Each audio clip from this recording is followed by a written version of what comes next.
feel like I'm just in download mode today, and there's a couple of big things that keep coming at me, and so you're stuck with me if you want to pay attention. I'm just going to go ahead and pass those on to you.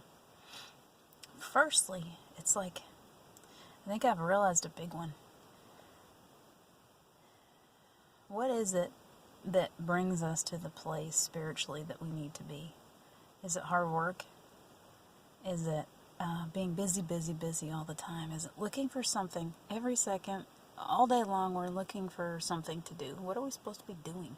What am I supposed to be doing? I'm the worst with that. I always feel like I've got to be busy with something. You know, if I'm just sitting there relaxing, well, it feels good sometimes. You know, it feels good to walk out into the woods.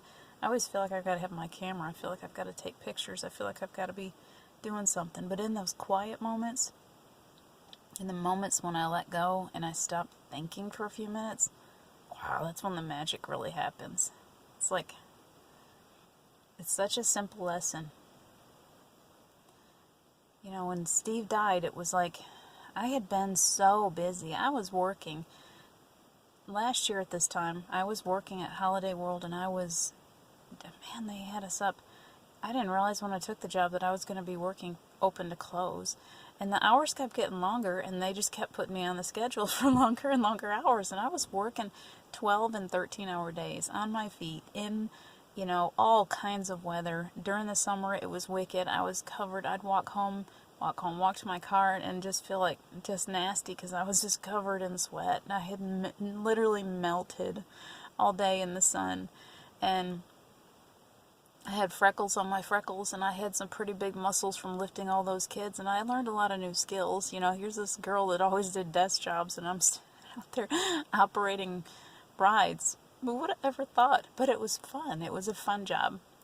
But I was busy. I was busy all the time. And then Steve got sick, and I had to quit. I had to take some time away from it because all I could do was sit with him. And it slowed me way down. It slowed me way down. I spent a lot of time waiting for him in offices and appointments, and just sitting waiting for him to wake up and waiting for his next need and waiting for everything, and it slowed me way down.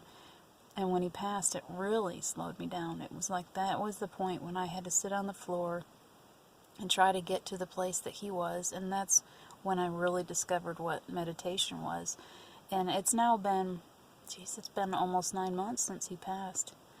And if there's one thing that this universe has been teaching me for this past 9 months, is that, you know, the best things in life come when we stop. When we start paying attention to our inner voice, to our higher self. When we let go of being busy. I will tell you that my house is nowhere near as clean as it used to be. And I didn't take another job. I was given the opportunity financially, you know, enough.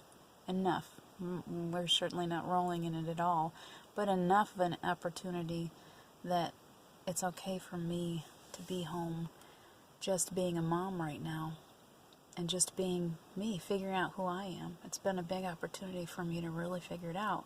And I think that's what's coming to me today, is what I need to share with you guys, is that sometimes, right now especially, we're changing.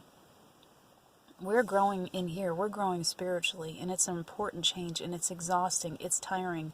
It is the hardest thing that I've ever had to do, honestly, because it has required so much of me in a different way that I'm just not used to. It's required me to really dig in deep, ask people for the help that I need, accept that I need help sometimes, which has been a hard one for me. I never allowed people to help me. I never really allowed people to love me that much. I'm easy at giving love. I'll give love to everybody. Allowing people to just love me back, that's been foreign to me. That's been really weird. And so it's been hard for me when people say I love you, or they, you know, act like they see something special in me. That's been difficult for me, but that is part of the process too. Right now, the most important thing that all of us as light workers can do is to slow down. Look at yourself in the mirror and say, every day, say, I love you. You know, you're pretty special. You know, don't judge it by, you know, what you look like on the outside, or who you've been in the past, or what your mistakes were, or anything like that. Let it all go. Take the time to just look at yourself and say, you know what? I came to this planet for a higher purpose. I'm here for something really, really special. If I came into this time period with all the things that are going on, I'm important. I'm here for a really big reason. And so I need to look at myself every day and say, don't be afraid. Don't be afraid to put that face out there. Don't be afraid to speak to people. Don't be afraid to love people. Don't be afraid to grow. Don't be afraid to go inside of yourself and start to figure out who you really are, because who you really are is so freaking amazing. And you don't want to not figure that out. Trust me. You want to realize that you are a superhero, that you have so much to give to this planet. You are here for a special purpose, even if it's just by your very existence. For some of us, it's just being here. You just need to be here, because your job is to just be here and be loved, and be happy. Isn't that the hardest thing for us to understand, is your job is just to freaking be happy? I never thought about that before. I always thought when I was a single mom, all these things that I put myself through, I was really good at being unhappy for a long time. But when I was being unhappy, I wasn't fulfilling my mission on this planet, and if that's the one thing that Steve taught me, it was how to be happy.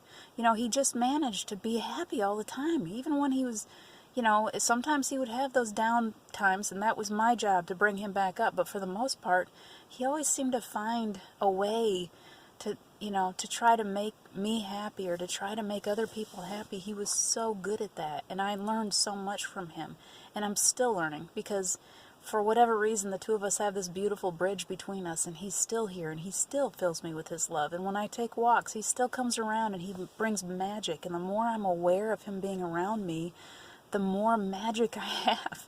It's like this beautiful miracle. And the most beautiful part of it is I just suddenly realized, and I should have realized it before, I'm still out looking for this happy ending, and I've already got it. My gosh. This man, who we have spent lifetime after lifetime after lifetime with, who I have lost over and over again, is standing right there trying to tell me that you have your happy ending. I'm still here. You haven't lost me. I'm still here. I'm still bringing you magic. I'm still loving you. Your job is just to be happy, sweetheart, is just to be happy and just smile and share your sunshine. That's all you've got to do. So look around you. Look around you. Find the things that make you happy. Smile. Go to the beach. Go to Ireland if you want to. Go travel. Live and love and be happy. And, there is going to come a day when the two of us are going to be back together. And for now, it's just my job to be happy. That's a pretty freaking good job that I've got. I kind of like it. And I love the fact that he and I have found this way. That he's still loving me, and he's still giving me that beautiful feeling of just utter and complete love every single day. Whenever I want it, whenever I need it, it's right there. It's taken me some time to sort it out. Really, it has. I've been a little bit nutty, but I'm sorting it out, and I'm understanding why there's such a love between us, and I'm finally figuring out that this fairy tale of ours, it's got such a beautiful happy ending.